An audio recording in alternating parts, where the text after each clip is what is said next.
Hey everyone, welcome back to my rich mill channel. तो आज हम कचौरी बनाएंगे और ये कचौरियाँ इतनी टेस्टी बनेंगी कि इनके आगे समोसे भी फेल हो जाने वाले हैं।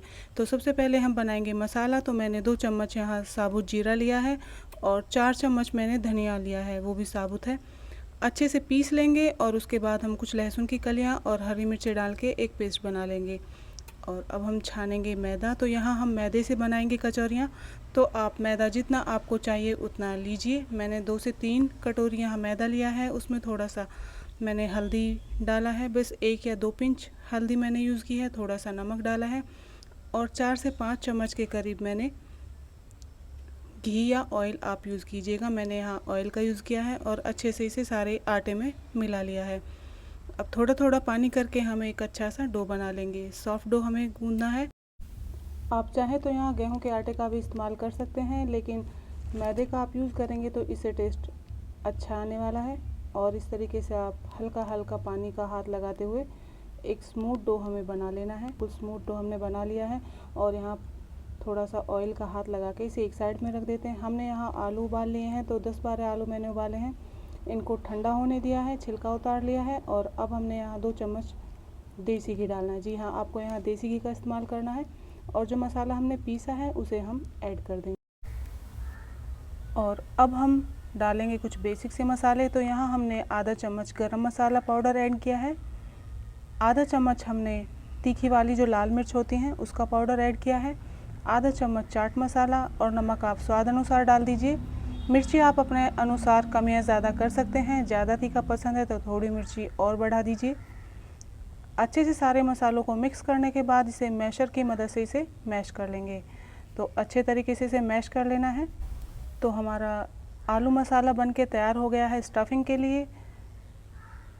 और अब हम छोटी सी लोई बना लेते हैं। हल्के हाथों से इसे फैलाते हुए या बेलन की मदद से आप फैला लीजिए। इसमें बीच में सेंटर में आप स्टफिंग डाल दीजिए और किनारों को पतला करते हुए इस तरीके से फोल्ड कर दीजिए, जैसे हम पराठे बनाते हैं आलू के, उस तरीके से। और हल्के हाथों से आप इस तरीके से प्रेस कीजिए ताकि जो हमने मसाला अंदर डाला है वो अच्छे से चारों तरफ फैल जाए।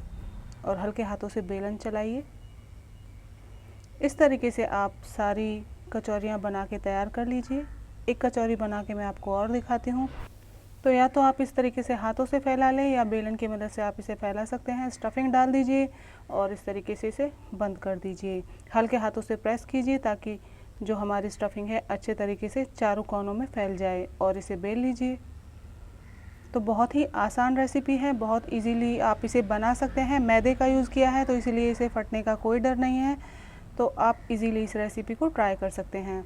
आप कभी भी बनाकर इसे खाइए, बहुत ही टेस्टी बनती है और ये कचौरियाँ बनाने में भी बेहद आसान है। तो सारी कचौरियाँ मैंने बेल ली हैं और अब हम यहाँ तेल में इन्हें फ्राई करेंगे। तो तेल को पहले अच्छा गरम कर लीजिए, उसके बाद आप लो कर दीजिए, तभी ये अच्छी करारी क्रिस्पी बनेंगी। तो धीमी आंच पर इसे पकने दीजिए। आप यहाँ देख सकते हैं जब ये हल्की सी पक जाएंगी तो ऊपर की तरफ आ जाएंगी। तो इस तरीके से जब इसे हल्के हाथों से आप प्रेस करेंगे तो ये फूल जाती हैं। आपको ध्यान ये रखना है कि जो स्टफिंग आप बनाते हैं आलू वाली उसे बिल्कुल स्मूथ कर लीजिए, तो ही आपकी कचौरियाँ फूलेंगी। आप यहाँ देख सकते हैं कलर अच्छा आने के बाद हमने इसे निकाल लिया है और एक दूसरा बैच हम यहाँ डाल देंगे।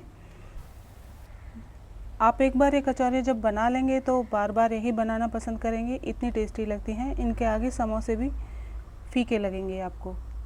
तो आप ये रेसिपी ज़रूर ट्राई कीजिएगा। और हाँ, आपको मेरी वीडियो कैसी लगती हैं? अगर आपको मेरी वीडियो अच्छी लगती है तो प्लीज़ लाइक करें, शेयर करें, चैनल को सब्सक्राइब करना ना भूलें। मिलते हैं नेक्स्ट वीडियो में, तब तक के लिए बाय बाय।